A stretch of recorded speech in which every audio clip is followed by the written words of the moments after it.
Hi guys, good morning. అయితే నిన్న coracle ride miss అయింది కదా. అండ్ సౌత్ హంపి అంతా కవర్ చేసిన, నార్త్ హంపి మిగిలింది. నార్త్ హంపిలో ఎక్కువ ప్లేసెస్ లేవు, కానీ మెయిన్ అట్రాక్షన్ సనాపూర్ లేక్లో కొరాకిల్ రైడ్. ఇది నా రూమ్ నుంచి ఉన్న బాల్కనీ వ్యూ, చాలా బాగుంది. నేనుంటున్న స్టే నుంచి హంపి ఫాల్స్ 3 కిలోమీటర్సే. సో రెడీ అయిపోయా. ఇది నా స్టే. చాలా పీస్ అండ్ కామ్ ఉండే. రీసెంట్గా కట్టారు, కొత్తగా ఉంది స్టే అయితే. ఇంకెందుకు లేట్, బండి స్టార్ట్ చేసి చలో అని గూగుల్ మ్యాప్స్ పెట్టుకొని వెళ్ళిపోయా.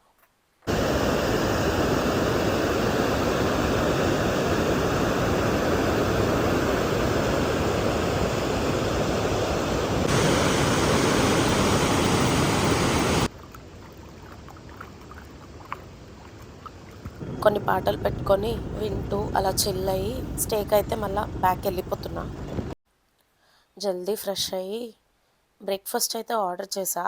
ఇక్కడ ఇంగ్లీష్ బ్రేక్ఫాస్ట్ స్పెషల్ అని రాసుంది, సో టేస్ట్ చేద్దామని అదే ఆర్డర్ చేశాను. క్రేజీ వ్యూ కదా, చూడండి అసలు ఎట్లుందో.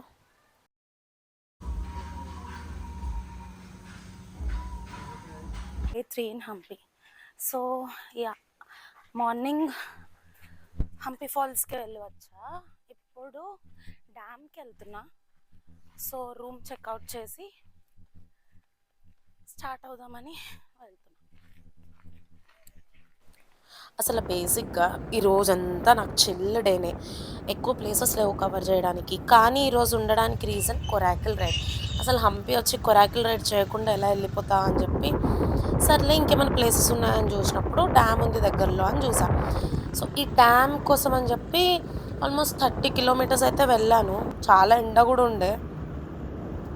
వచ్చేసా డ్యామ్కి, టికెట్ తీసుకున్న, లోపలికి కూడా ఎంటర్ అయ్యాను. అయితే ఏమైంది, ఇదంతా ఒక ప్యాకేజ్ అంట.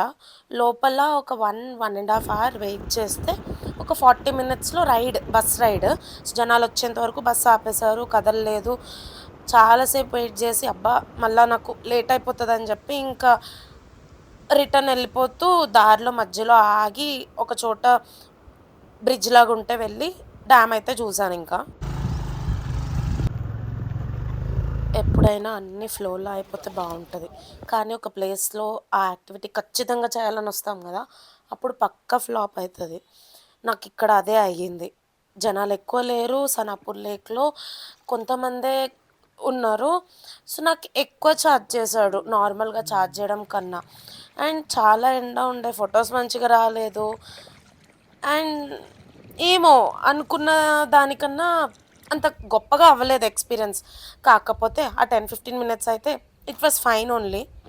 బట్ ఇంకా బాగా ఎక్స్పెక్ట్ చేశాను అనమాట. సో కొంచెం డిసప్పాయింట్ అయ్యా కొరాకిల్ రైడ్ వల్ల. ఇక్కడ అనగుందిలో రిటర్న్ అవుతున్నప్పుడు ర్యాండమ్గా లేనంత షాప్సే ఉన్నాయి. ఒక షాప్లోకి వెళ్ళా ఏమన్నా పర్చేస్ షాప్ చేద్దాము అని. అట్లా ఈ స్టోర్కి వచ్చాను. చాలా బాగుంది స్టోర్. మీరు అక్కడ వెళ్తే తెలిసిపోతుంది స్టోర్ చూస్తే. కొంచెం పెద్దగా ఉంటుంది. వీడియో తీసుకొని ఇవ్వలేదు, కానీ మధ్యలో అట్లా ఒక వీడియో అయితే తీశాను. చాలా బాగుంది, మస్ట్ విజిట్ షాప్ ఇది.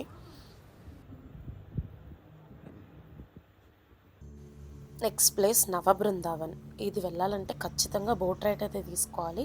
They charged 120 rupees per head అనమాట. And as usual boat fill అవ్వందే బోట్ అయితే కదలదు, చాలాసేపు వెయిట్ చేయాల్సి వచ్చింది. మా బోట్ ఫిల్ అయ్యాక మేము వెళ్ళాం ఆ ప్లేస్కి. కొంచెం